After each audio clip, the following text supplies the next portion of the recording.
Where did you get the name Pink Lady from? I was named that by an artist who lived in Ohio.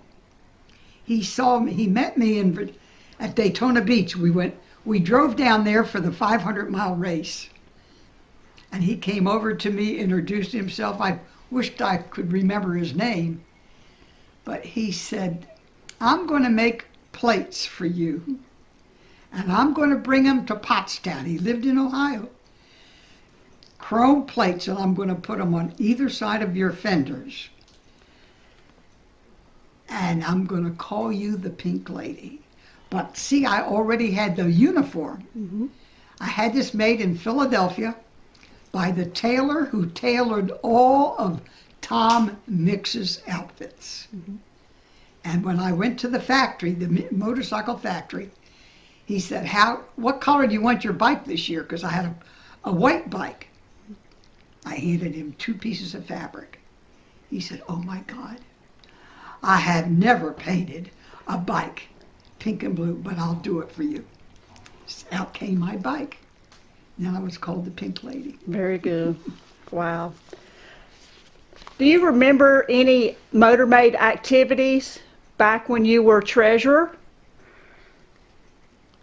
Did you attend any activities or a convention? Yeah, we went to, we had a convention in Kentucky, and that's where I fell down. That's where That's not a good memory. I know. But it was raining. Was that in Mammoth? And we were going to try to leave and get home. And it was very slippery, and I just laid the bike down too far, and I just slid off very nicely. You know, I didn't hurt anything. Picked myself up, dusted my boots and my thing, and got on the bike and went. Do you remember parading through I town? remember, we had all kinds of parades in our area. And my father and I and my brother were always entered into the parade. Mm-hmm. Wow. Always. How did it feel to be interviewed for Chris's book? To be a part of her book? I felt like a celebrity to get in that book. I really did. I thought, what did I do to earn this? What did I really do to earn this? Well, I believe you broke barriers. Motorcycle? Yeah, you broke barriers back in your younger days. Well, that's right. It wasn't nice for a lady. You weren't a lady when you were a motorcycle rider, because not many women rode. And that was something just the men did, not women. Tell me the story again about your mom sending you to a race after school. No, I came home from work. I was a beautician. Okay. And I walked in the door. It was about 4 o'clock, and my mother said to me, I have your outfit ready and your bike is all polished. Daddy Bear, I called him Daddy Bear. He was an Indian dealer in Springfield, Massachusetts.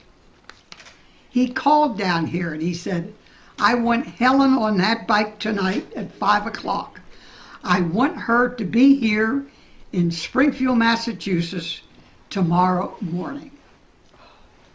Oh, I said, okay. So I got on, I got dressed, put a fresh outfit in my saddlebags. Everything was, the mechanic had overhauled my bike, everything was ready. I got on it, I said, goodbye, Mommy, and I took off. The mechanic, our mechanic at the store, rode with me to the outside of Pottstown, and then he said goodbye. I rode that night, and when I got to the Holland Tunnel, the man there was standing and was waving everybody on. And when he waved me on, he stopped me. He said, listen, little girlie, I want you to be careful because that's oil from all the trucks and I don't want you to fall down. Goodbye. So I continued all night. I got to Springfield the next morning. And then Daddy Bear's 2 sons met me took me to their house. I went to bed. I slept 5 hours. They cleaned my bike. I had a fresh outfit in my saddlebags, got those pressed. I got up about 5 hours later, got on my bike with their 2 sons, and we 3 of us rode into Laconia, New Hampshire. And I entered the race. It was a slow race. If you kicked that bike more than one time, you were already out. Well, I kicked it and it started. I knew it was going to start. I rode in front of the judges. It was about a block long, between 3 and 5 miles an hour without putting my foot down. And that's not easy. You have to know how to balance yourself. Well, riding a bicycle, it was easy for me. It really was. I got off the bike, stood by the bike. I had this pink and I wore this in that 1940. They looked at the bike, they looked at my outfit, then they asked me to move on. And I looked at my bike and I thought, you better start. One kick and I was off. I won the trophy. Out of all the girls that were there, I won the trophy. And the trophy now, if you ever go to Springfield, Massachusetts, they have a museum. My leathers and my bike colors and the picture is right there. Wow. They made me a celebrity because I rode a motorcycle. Mm-hmm. It was rare in those days. Mm-hmm. In 1940. How did you pack for a trip like that? What was necessary to pack? Tube of lipstick and a comb. Right. Not very much. Not very much. Change of underwear. Much different from today, when yeah. Most of us pack today half the house. You have to have big saddlebags and a big suitcase on the back. Not much then. Yeah. Anybody else have If you had lipstick on, they knew you were a girl. Oh, Because, we Right. wore our hair short. Because a lot of times I didn't put my helmet on, and we didn't have to wear these heavy helmets. Just that little piece of cloth. Mm-hmm. And that was basically to keep your hair in place. Pretty much. Pretty much. Most of the time you took it off. It was so nice to ride in the bike with your hair blowing in the wind. Right. Nobody knows how it is to feel riding a motorcycle and letting the wind blow. Beautiful. Right. You're Right. really with the Lord. He's taking care of you. Mm-hmm. I Exactly always right. said a little prayer too when I got on that bike. And make sure I got where I was going. He was going to help me. Right. How old was she when she started riding? What was your age when you started riding, Helen? 14. 14. I rode on my learner's permit. I had to apply for a learner's permit to ride that early because you had to be 17. Okay. So I got to ride when I was 14. Okay. Yeah, it was a lot of fun. I had a wonderful, God gave me a wonderful life to enjoy. Not over yet. I met You're so going to come many- to convention for us and meet a lot more ladies, right? Yes, yes. Yeah, maybe I paved the road or something. Helen. Meet Dot Robinson. I met her, I think the first year that I started to ride. That would have been 1940. Okay. You hold on to it and just give me the end. I started to ride right after I graduated from, I started to ride in 1937 because I took my motorcycle to school. I rode to school on my bike. Wow. And I took kids for rides around the block. I just remembered I used to take my bike Nice. to school. That was quite an event for a girl to ride a motorcycle to school. Yes. Wow. I don't know what the teachers thought. She She must be crazy. Helen? Helen? What was the speed limit back then? What was the speed limit on the roads that you had to travel in the road conditions themselves? The speed limit, Yes, 45. 45? Okay.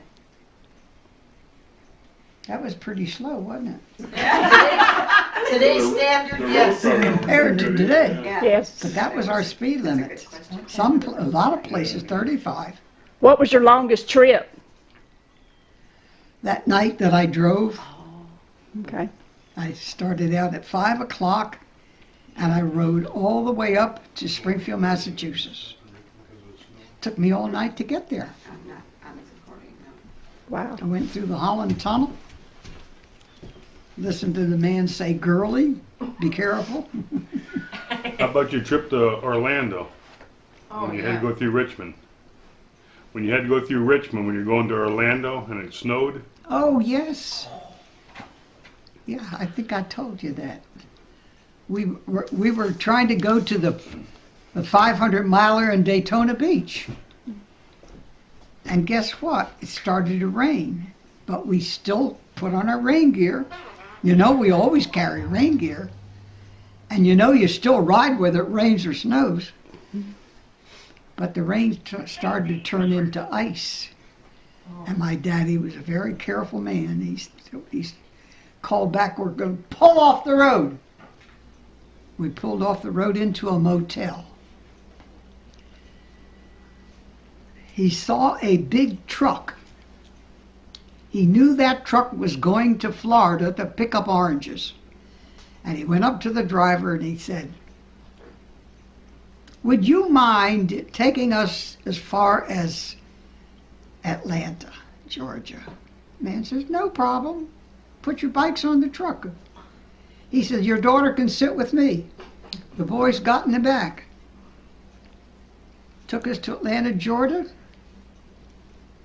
We got off. We rode into Daytona Beach. Food from the farm. But the 5 of us rode that motorcycle for a couple of years Helen, till we could afford to buy a car. Helen, what did your mother do at the shop? My mother was the mechanic. My father taught. My mother could take a motorcycle motor and take it apart and put it together. She was fantastic. Did your brother and sister ride a motorcycle too? My brother did. My sister didn't, but my brother did. Because wherever we never missed an event. If there was a, we used to have hill climbs. They don't have them today. But they were wonderful. We went to any event that had to do with motorcycles, we were there. We promoted motorcycles. And the kids all the young boys would come and gather around us. And then Daddy said, would you like to take a ride? Get on the back of my daughter's bike. She'll take you around the block. Yeah, we introduced motorcycles. We really did. If they thought a girl could ride, they could ride. Mm-hmm. Right. Yeah. Miss Helen, what advice would you give young girls starting out riding today? What advice would you give to young women out there today that are starting to ride now? Be careful. Don't show off. A lot of times you tried to show off when you rode a motorcycle. That's how I ran off the road. I laid that bike down. I thought I was going to be smart, and so I just slid right off the road. Be careful. Always act like a lady. Mm-hmm.